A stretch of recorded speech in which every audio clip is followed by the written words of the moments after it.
السلام علیکم، بسم اللہ الرحمن الرحیم۔ ناظرین، رمضان ایک ایسا پاک مہینہ ہے جس میں قرآن نازل ہوا، جس کے اندر لوگوں کے لیے سیدھا اور صحیح راستہ بتایا گیا ہے۔ رمضان ایک ایسا مہینہ ہے جس میں ہر مومن کی دعا قبول ہوتی ہے، اور اللہ پاک نے ہر مسلمان کے اوپر رمضان کے 30 روزوں کو فرض کیا ہے۔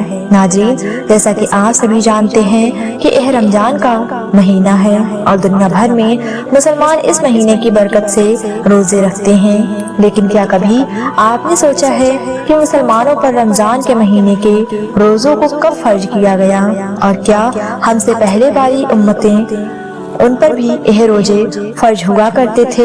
آج کی ہماری ویڈیو میں ہم اسی کے حوالے سے بات کرنے والے ہیں۔ آج ہم آپ کو تفصیل سے بتائیں گے کہ کس کس امت پر کس طرح سے روزے فرض ہوئے۔ اللہ رب العزت نے قرآن مجید کی سورہ بقرہ کی آیت نمبر 183 میں ارشاد فرمایا کہ اے ایمان والو، تم پر ہم نے روزوں کو فرض کیا ہے جیسے تم سے پہلے لوگوں پر فرض کیے گئے تھے، تاکہ تم اس مہینے کا احترام کرو اور پابندی کے ساتھ روزے رکھو۔ ناظرین، رمضان میں جب روزے دار روزہ رکھتا ہے اور اللہ تعالیٰ کا حکم مان کر صبر کرتا ہے، تب اللہ تعالیٰ اس روزے دار کو صبر کا بدلہ عطا کرتا ہے۔ اس مہینے کی فضیلت سے اللہ پاک انسانوں کے رزق میں برکت عطا فرماتا ہے، اور غریب سے غریب انسان کو اللہ کی نعمتیں ملتی ہیں۔ اسی لیے اس مہینے کو ماہ وسط رزق کے نام سے بھی جانا جاتا ہے۔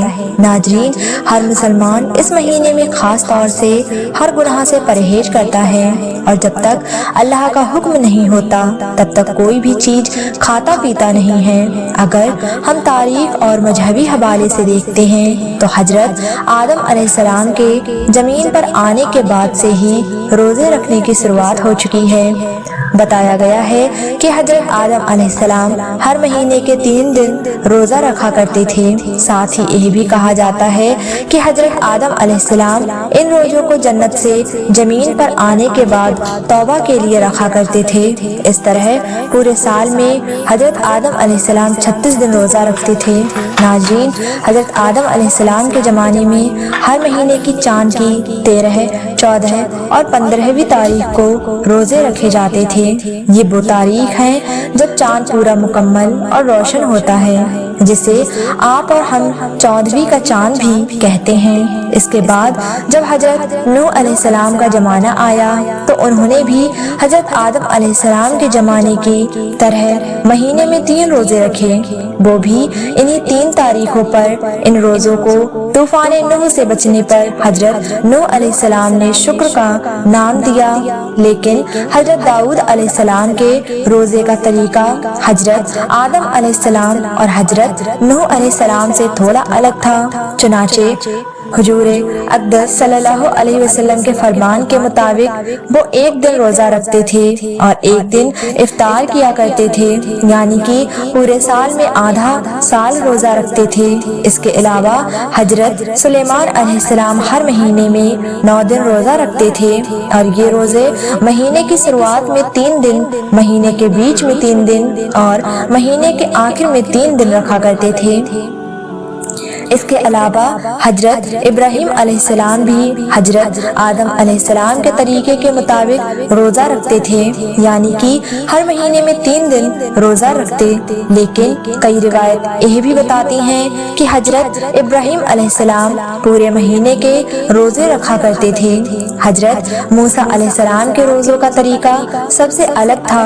چنانچہ صحابہ کرام کا کہنا ہے کہ حضرت موسیٰ علیہ السلام کو اللہ رب العزت نے لگاتار 3 مہینے روزے رکھنے کا حکم دیا تھا، اور ان روزوں کے فضل سے وہ اللہ سے ملاقات کریں گے اور ہم کلام کا صرف حاصل کریں گے۔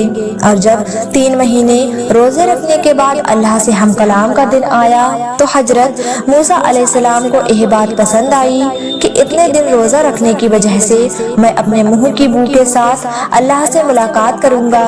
اسی لیے انہوں نے ایک پیڑ کی ساخ توڑی اور اس سے مسواک کر لی، لیکن اللہ تعالیٰ کے حکم میں دخل اندازی کرنے کی وجہ سے انہیں 10 دن کے روزے اور رکھنے کا حکم دیا گیا۔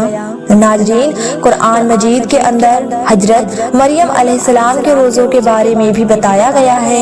حضرت مریم علیہ السلام کا روزہ کسی کے ساتھ بات چیت نہ کرنے کا تھا، یعنی کہ خاموشی اختیار کرنے کا۔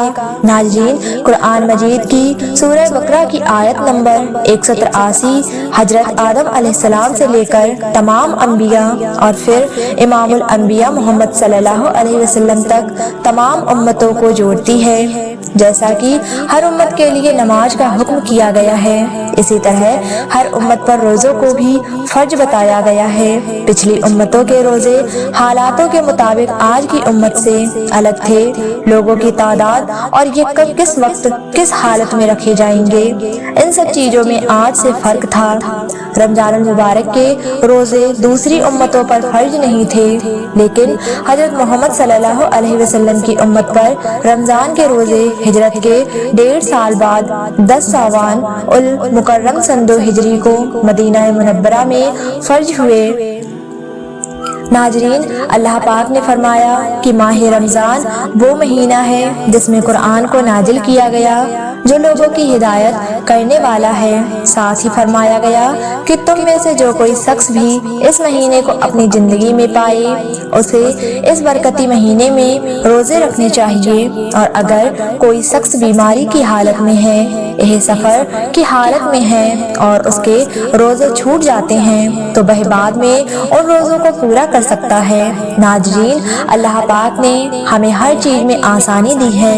اس کا ارادہ ہمارے ساتھ آسانی برتنے کا ہے، سختی کا نہیں۔ ہمیں اس مہینے میں روزے رکھنے چاہیے۔ اگر کبھی کوئی روزہ کسی وجہ سے چھوٹ جاتا ہے تو اسے بعد میں پورا کر لینا چاہیے۔ ہمیں اللہ کی اس ہدایت پر شکر ادا کرنا چاہیے۔ ناظرین، یہ بھی جان لیتے ہیں کہ حضور اکرم صلی اللہ علیہ وسلم کی امت سے پہلے یہود اور نصارہ 10 محرم یعنی یوم عاشورہ کا روزہ بڑے ہی احترام کے ساتھ رکھا کرتے تھے۔ اسی طرح ہر مہینے کی 13ویں، 14ویں اور 15ویں چاند کی تاریخ کو امت روزوں کو بہت ہی احترام کے ساتھ رکھتی تھی۔ چنانچہ حضور صلی اللہ علیہ وسلم نے پوچھا کہ تم 10 محرم کا روزہ کیوں رکھتے ہو؟ تو انہوں نے جواب دیا کہ اس دن ہمارے رب نے ہمیں فرعون سے نجات دلائی تھی، اور اسی دن سمندر سے راستے نکال کر ہمارے رب نے ہمیں دریائے نیل سے پار کرایا تھا۔ چنانچہ ہم اپنے رب کا شکر ادا کرنے کے لیے اس دن روزہ رکھتے ہیں۔ اس پر حضور صلی اللہ علیہ وسلم نے ارشاد فرمایا کہ اس بات کے تو ہم تم سے زیادہ حقدار ہیں، لہٰذا تم مسلمانوں کو حکم دیا گیا کہ تم بھی محرم کے مہینے میں روزہ رکھا کرو۔ یہودی 1 روزہ رکھتے ہیں، تم 2 رکھا کرو، ایک 9 تاریخ کو اور ایک 10 تاریخ کو۔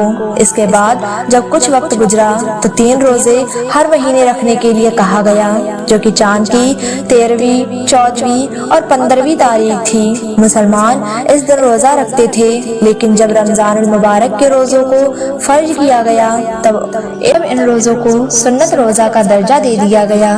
ناظرین، رمضان کے مہینے کے بارے میں حضور اکرم صلی اللہ علیہ وسلم نے ارشاد فرمایا کہ جب اس مہینے کی پہلی رات آتی ہے تب آسمانوں کے دروازوں کو کھول دیا جاتا ہے، اور پھر یہ دروازے پورے مہینے تک بند نہیں کیے جاتے، اور جب اس مہینے کی آخری رات آتی ہے تو اللہ پاک ہر روزے دار کی مغفرت فرما دیتا ہے۔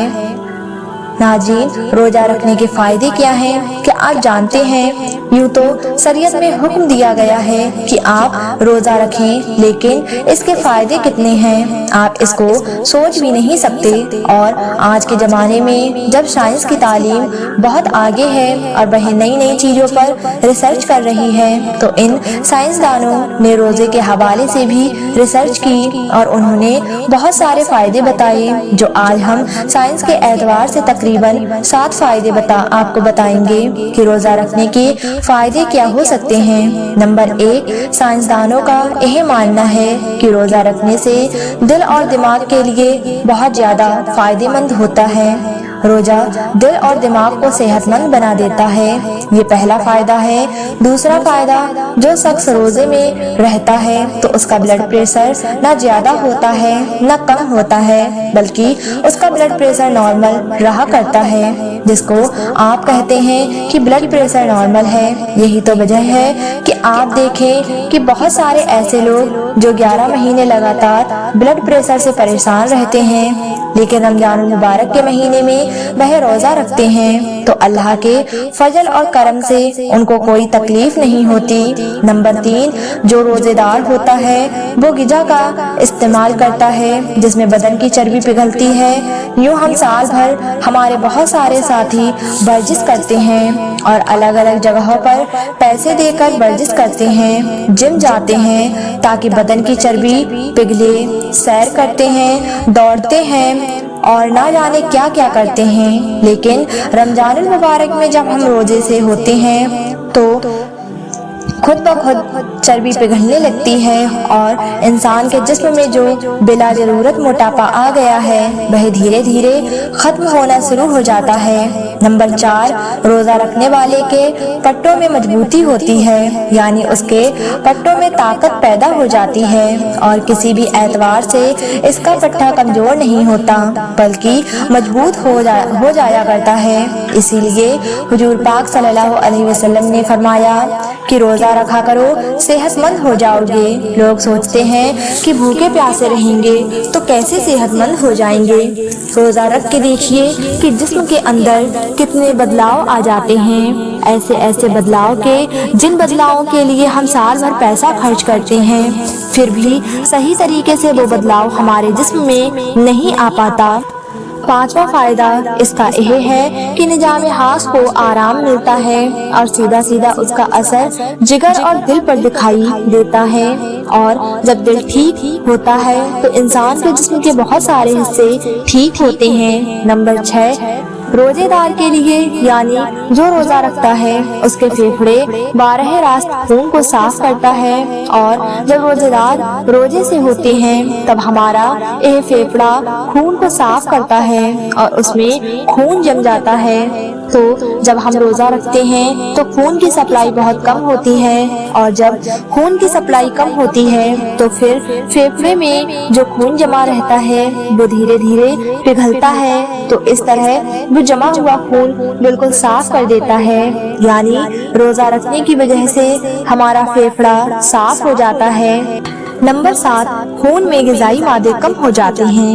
جب ہم روزہ رکھتے ہیں تو خون میں غذائی مادے کم ہو جاتے ہیں، تو پھر ایسی صورت میں ہوتا کیا ہے کہ ہمارے جسم میں جو ہڈیاں ہوتی ہیں، ہڈیوں کے اندر جو گدا پیدا ہو جاتا ہے تو وہ گدا خود بخود حرکت میں آ جاتا ہے، تو انسان کے جسم کو طاقت ملتی ہے، انسان کے جسم کو قوت ملتی ہے اور انسان کی ہڈیوں کو مضبوطی ملتی ہے۔ اس طرح جب انسان کی ہڈیاں مضبوط ہوتی ہیں تو اس کا پورا جسم مضبوط ہو جاتا ہے۔ اس کے علاوہ سائنسدانوں نے بہت سارے فائدے بتائے ہیں، تقریباً ہم نے 7 فائدے آپ کو بتا دیے۔ اللہ تعالیٰ سے دعا ہے کہ وہ ہمیں رمضان کے مہینے میں زیادہ سے زیادہ عبادت کرنے اور روزہ رکھنے کی توفیق عطا فرمائے اور ہمیں برائیوں سے دور رکھے اور ہمارے سبھی گناہوں کو معاف فرمائے، اور اللہ پاک ہمیں کہنے اور سننے سے زیادہ عمل کرنے کی توفیق عطا فرمائے۔ آمین ثم آمین۔ پیارے دوستوں، جانے سے پہلے ویڈیو کو لائک ضرور کرتے ہوئے جانا۔ اپنا بہت سارا خیال رکھیں، دعاؤں میں یاد رکھیں۔ اللہ حافظ۔